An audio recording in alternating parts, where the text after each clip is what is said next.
Hey, Gary Guth here with BagpipeLessons.net. That's called "What'll Be King But Charlie." Somebody sent this in and wanted me to help them analyze it. Oh, by the way, this is the traditional small pipe by Piper's Choice.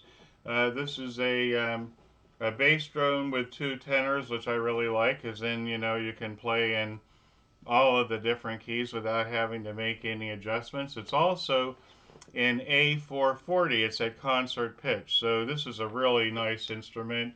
It's $499 American dollars, which I think is a bargain for a set of small pipes that sounds this good. So anyway, let me put these over here, and let's talk about this tune. Um, What'll be King but Charlie? So somebody wrote this in and said, "Oh, can you analyze the rhythm?" And so this is a slow air. It's in 6/8 time, as you can see. If you can see it well enough. Anyway, it's in 6/8 time. And the thing about this tune, this is similar to Scots Wha'll. One, two, one, two. Remember Scots Wha'll? Or Going Home. One, two, one, two, one, two, one. So if you remember the rhythm pattern sheet that we put up at the beginning, and you look down here at the bottom over here, this is the rhythm pattern. It's the quarter note followed by the eighth note. And so when you're looking at this tune, I'll put a PDF up so that you can print it and write on it and stuff, just like I did. So what I did here is I wrote in the rhythm syllables, okay, just to make it easy. So here's what I have. One, two, one, two, one, two, one, two, one, two, one, and a two, and a one, two, and a one, two. So that's the first part. So there's really only uh, two rhythm patterns here.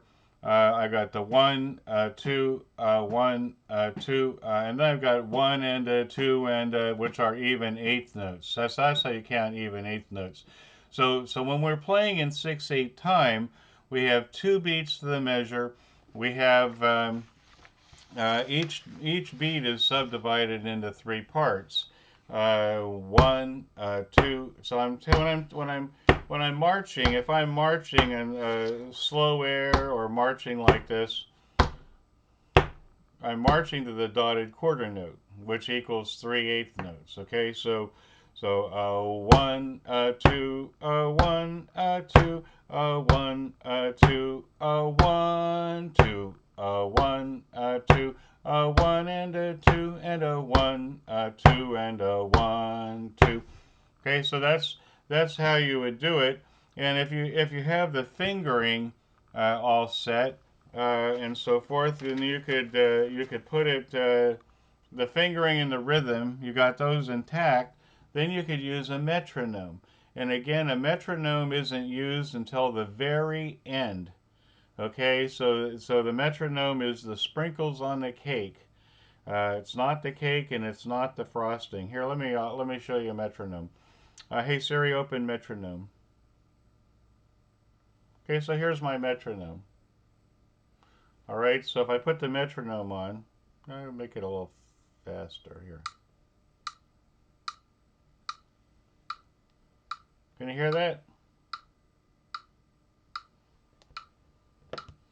Okay, so I got the tune down.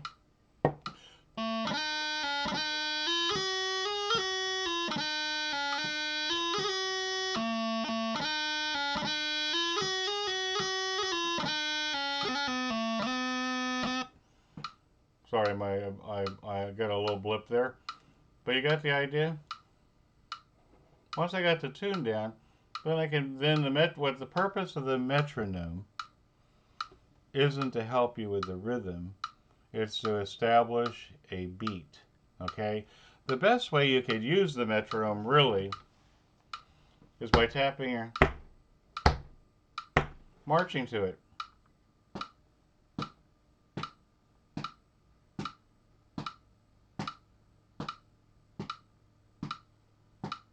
You know, another way of establishing a steady beat, you know, look, unless you have a peg leg or a club foot, you know, walking, when you're walking, count 1, 2, 3, 4. 1, 2, 3, 4. 1 and a 2 and a 1 and a 2 and a 1. 1 and 2 and 1 and a 2 and a 1 and you know, as you're walking, as you're taking a walk sometime, practice seeing the rhythm patterns. Take the rhythm pattern sheet with you on a walk and practice seeing the rhythm patterns to the tempo that you're walking at. Okay? That's how you develop a good sense of rhythm. And rhythm is everything on the bagpipe. Remember that everything on the bagpipe is about rhythm because musical expression on the bagpipe is created by having a steady beat and by what we do between the beats. All right, this is Gary Guth with BagpipeLessons.net on playing the bagpipe. I hope you have a great day, and if you have any questions, please feel free to call me, email me, or send me a message. Take care.